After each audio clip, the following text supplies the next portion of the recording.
Hello les amis et bienvenue à Rabat, ville que nous avons ralliée au volant d'une nouveauté 100% électrique, la nouvelle R5 E-Tech.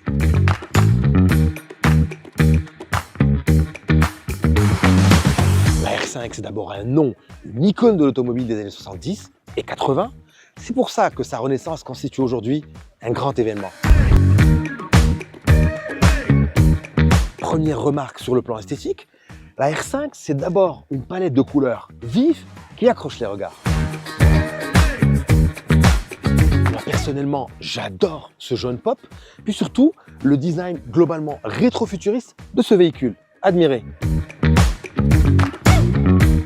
On a ces projecteurs qui rappellent la première R5, puis ces blocs de feu au graphisme joliment gradué.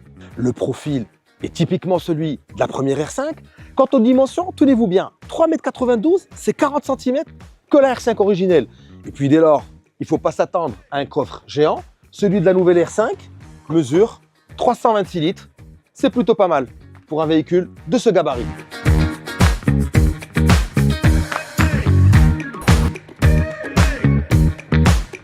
Autre détail emprunté à la R5, cette prise d'air sur le capot qui, en option, peut servir d'indicateur de charge à la batterie.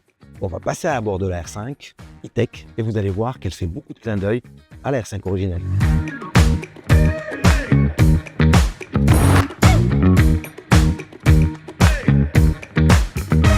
L'intérieur est résolument moderne, bien qu'il nous plonge délicieusement dans l'univers rétro de la première R5.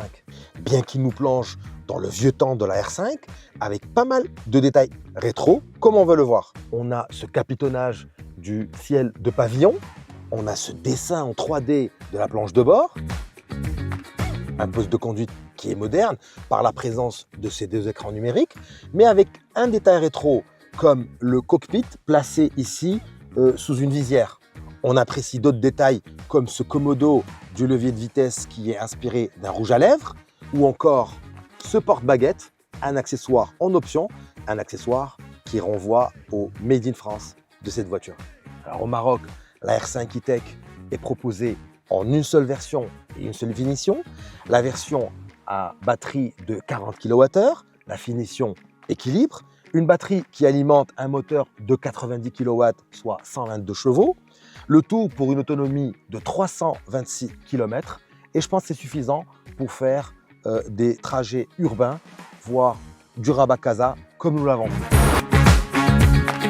Notre itinéraire nous a mené du quartier d'affaires Casa Finance City à l'un des hôtels les plus chics de Rabat, soit un parcours d'environ 100 km, au terme duquel notre batterie affichait encore une autonomie élevée de 66%. Voilà, la R5 E-Tech sera disponible au Maroc dans tout le réseau Renault à partir du 3 décembre prochain. Il faut savoir que ce véhicule-là se recharge via une borne de 11 kW en 2 heures et quelques seulement, et que son prix tourne autour des 290 000 dirhams.